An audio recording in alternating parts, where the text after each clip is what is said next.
Hi, and welcome to this morning's early concise highlight.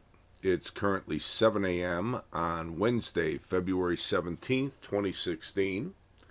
And it's going to be concise highlight today because so much is conforming to what we went over in Tuesday morning's significant global view, including the fact that the data has all been weak, so this would seem to be a bad news is good news equity market rally.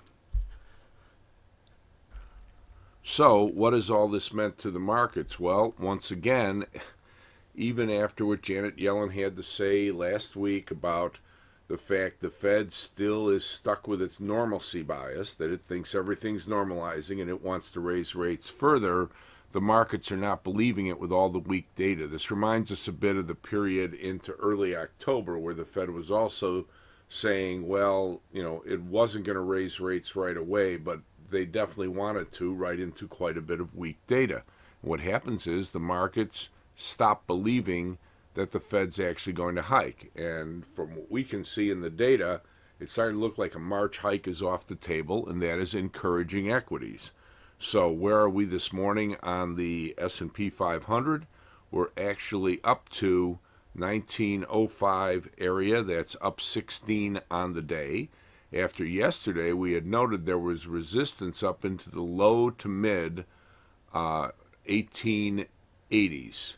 And in fact, it broke out of that channel from just about 1886, and the subsequent lows, later in the day on the pullbacks was to no worse than just about the 1886-87 area, and that left the market out on the upside. And of course, what we also had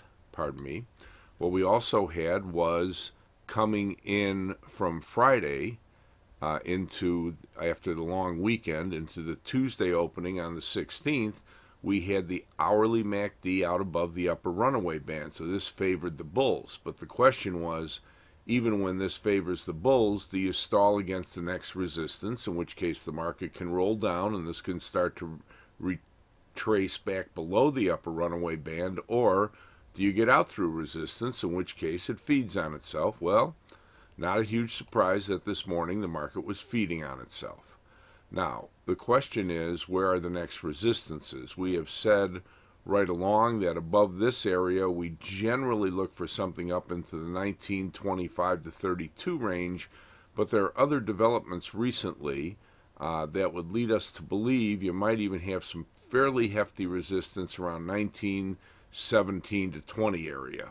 And we'll be looking at those on the daily chart momentarily, but for now, in the near term, it looks like we have support back in the mid-1880s to back up our more significant lower support that's back in the 1865 to 60 area on the big picture.